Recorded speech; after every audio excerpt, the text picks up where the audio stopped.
Print, email, Facebook, Twitter. More ancient cave reveals secrets of technological innovation in the Stone Age. Archaeologists exploring an enormous cave in Kenya have discovered some of the oldest examples of technological innovation by humans, beginning more than 60,000 years ago. Thousands of items have been unearthed, including red crayons that are 48,000 years old and decorated beads made from seashells and ostrich eggs. Australian National University archaeologist Dr. Kerry Shipton said the discovery sheds light on a major turning point in human history. He said for someone whose lifestyle would have revolved around hunting and gathering, the technology was comparable to the smartphone or the car 100 years ago. The invention of the bow and arrow, because it's such an effective hunting weapon, could have a totally similarly revolutionary effect, he said. More than 30,000 items have been discovered, many of them in mint condition. Examples of rapid innovation found in the cave include sharp arrow points carved from bone, more sophisticated use of materials for craft work and essential tools. Dr. Shipton said the way the artifacts changed over the timeline indicated the people who made and used them were very innovative. In the early part of the sequence, we see they are using quite big stone tools for making things like stone-tipped spearheads, he said. Then around 67,000 years ago there is an abrupt change in the stone tools, and from that point on, the tools become very small and made of very sharp stone.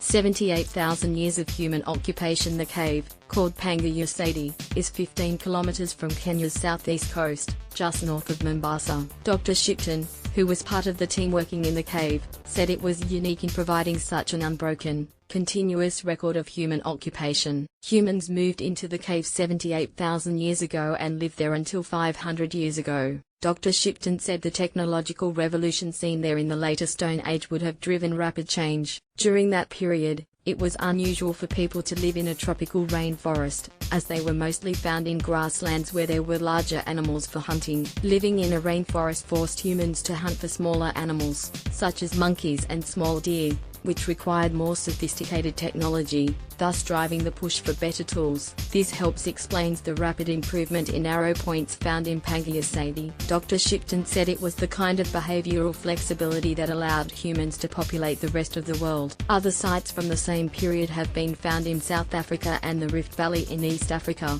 but this is the first site found with such a continuous record. Dr. Shipton said many of the items remain in excellent condition, partly because the cave protected them from the elements, but also because the limestone walls helped preserve materials containing calcium carbonate such as bone, marine shells and eggshells. The tools are still sharp and the crayons still show grooves where they have been used. Site remains sacred. Dr. Shipton said the site was inspiring to work on, with clouds of butterflies rising from the vegetation as the jungle over time has begun to take over parts of the cave. You walk in through this narrow entrance and it opens up into this huge chamber with lots of little passages going off from it, he said. It's so old that the roof has collapsed, so inside it's actually open air and there is all sorts of jungle growing from within the cave, and vines growing down from above as well, so when you go in it's absolutely beautiful. It has these huge chambers that are lush and green inside and they're 40 meters across with walls that are 15 meters high. It's kind of a sanctuary for local wildlife, so there's monkeys going across overhead, there's owls that live in the cave and monitor lizards and a giant python. The cave remains sacred to the local people, so none of the vegetation or wildlife has been cleared away.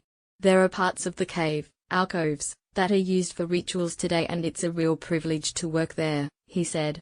The locals that we work with are friendly and generous in letting us work there, and they've also become good archaeologists in their own right. The project was led by the Max Planck Institute for the Science of Human History and the study was published in the Nature Communications Journal. Print, email, Facebook, Twitter. More